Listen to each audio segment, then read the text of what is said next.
PK in the universe, and today I'm here to talk about a video game console, a console that if things change with this console, there's a possibility that I would actually buy it. But what is this console? What is this thing? It's a console that's very controversial. It's a console that, oh my gosh, just the sheer mention of it will get you a lot of people coming to your video for some reason. I don't even want to name this console by name. I will not be reposting this on Twitter and Reddit. I will not be sharing it. If other people share it, it is what it is. So I'm going to call this, I'm going to come up with a made up name for this. It's going to call it the Scott console. Yes, some console over there thing. Yeah, the Scott console. That's what I'm going to call it. In fact, it's like the Michael Scott of video game consoles. I don't necessarily mean, well, I mean, yeah, technically the CEO could be like a Michael Scott type in some ways, but also it's kind of like the type of console Michael Scott would buy for everyone. He's like, I don't want to give everyone a $250 Christmas bonus. You know what I'll do? I'll give everybody this console that I found at Big Lots or Best Buy or, one of those fine places you can buy video game consoles. And yeah, so I want to talk about this console. I want to talk about, all jokes aside, I want to try to be as positive or negative.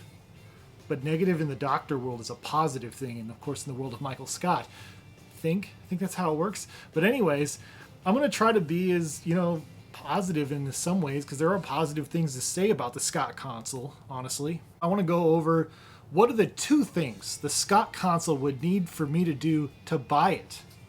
So here we go. First up, I got issues with this controller. The Scott console's controller is it's very expensive for what it is. It's got a screen in the controller.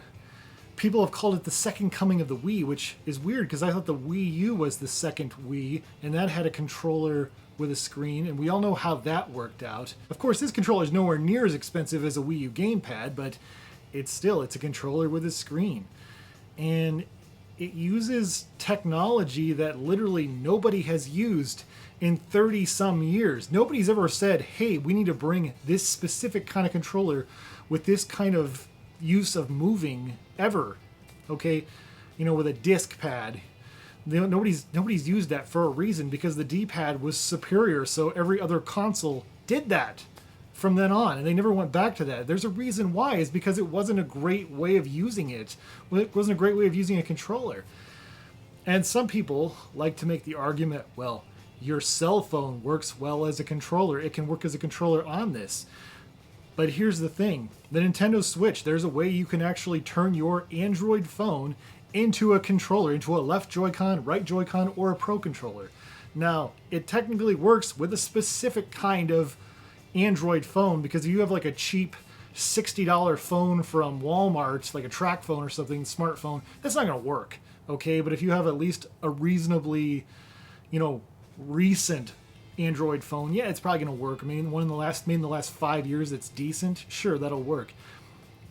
Which brings me into another question with the Scott console, which is a total unknown. It's like, okay, it works with cell phones. What cell phones? Will it work with any and all cell phones? Obviously, it's going to work with the iPhone XR that I'm recording this video on, but will it work with some basic bro $60, Walmart phone? Will it work with that? Will it just work with anything? This particular app.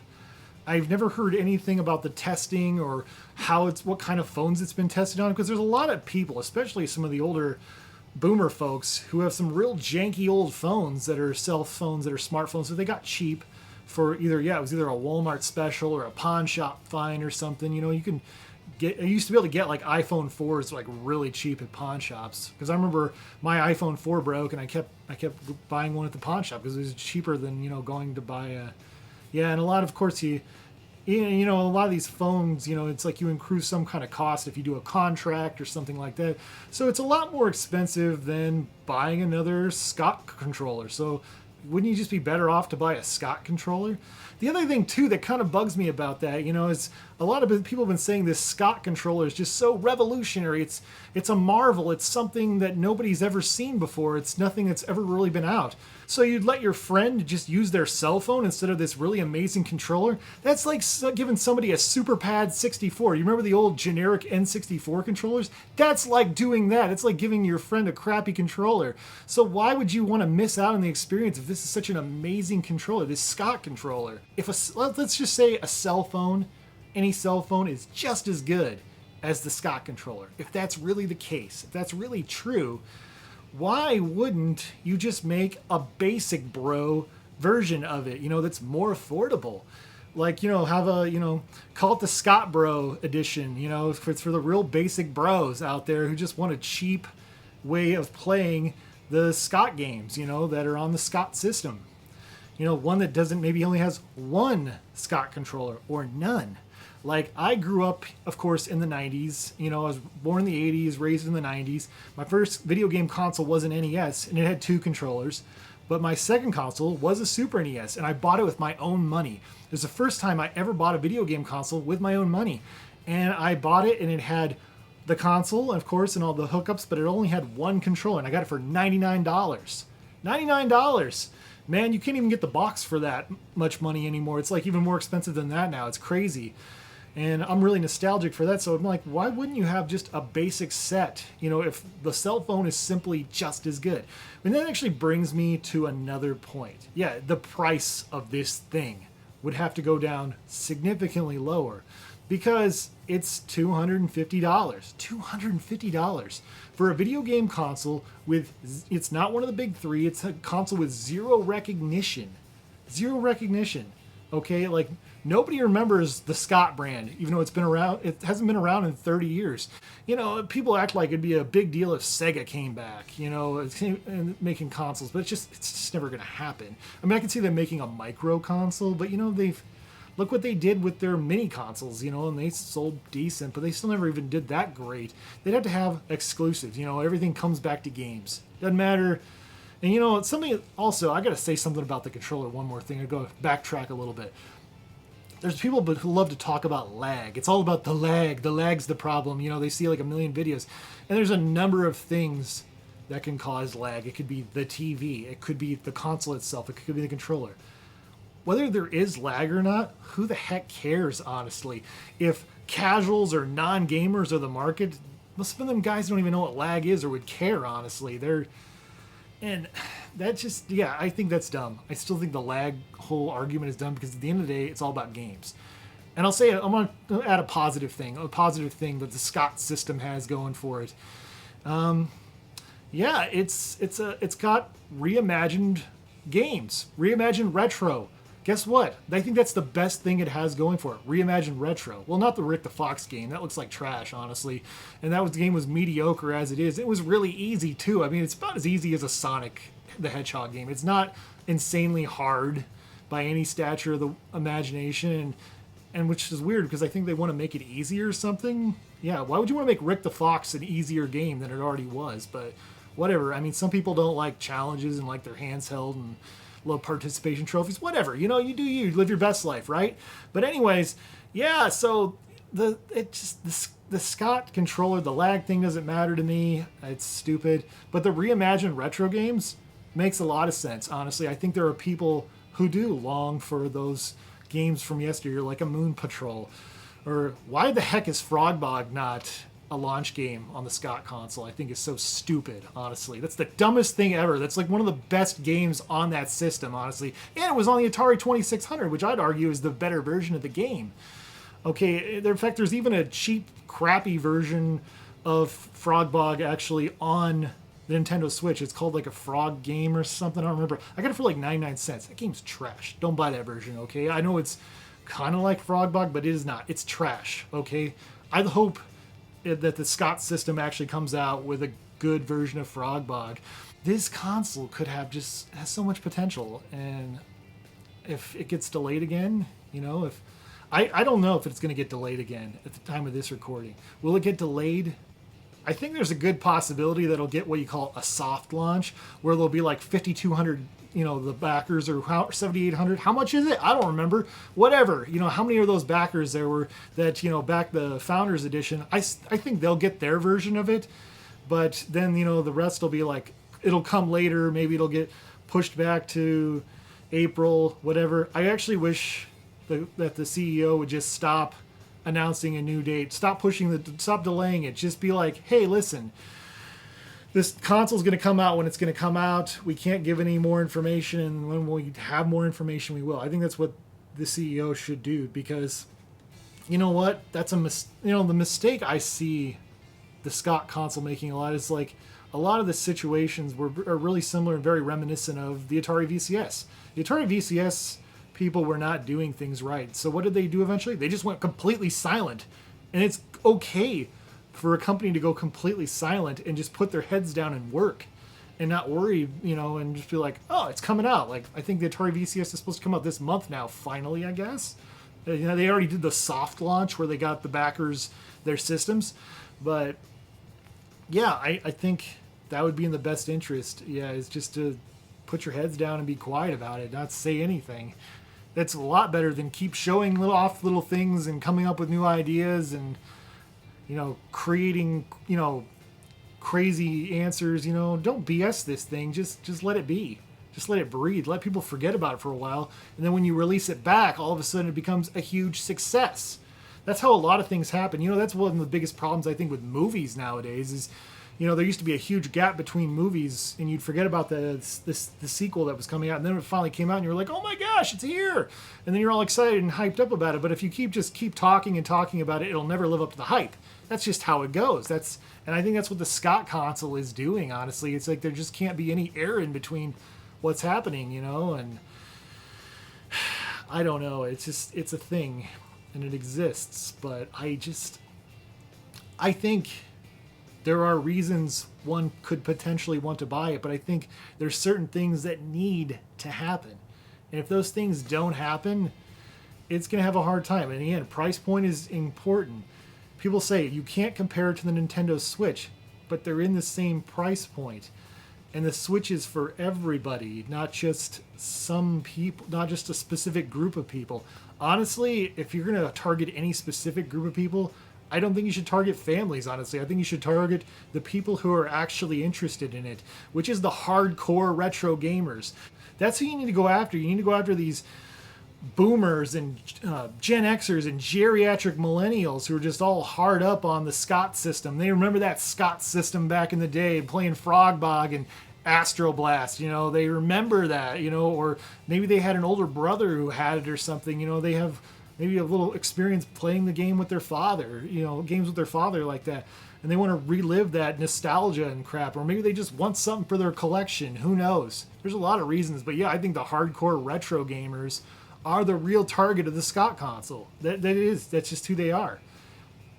Yeah, I think, honestly, that's who should be the target audience. Because I don't think families, it's like if they see the Switch and they see the Scott console, I can understand this is like something grandma's gonna buy for their kids, not a parent.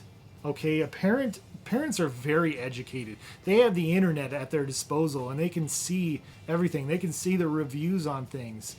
Not only that, most video game consoles nowadays, they have parental controls. Like Nintendo has an app that you can use on your phone literally to see how much game time your child is playing, like how many hours they have logged. You can even have your Switch set to turn off after a certain amount of hours have been played, things like that on the app. I mean, parents have so much control, and I personally think the whole bringing families together, is screen time really the answer?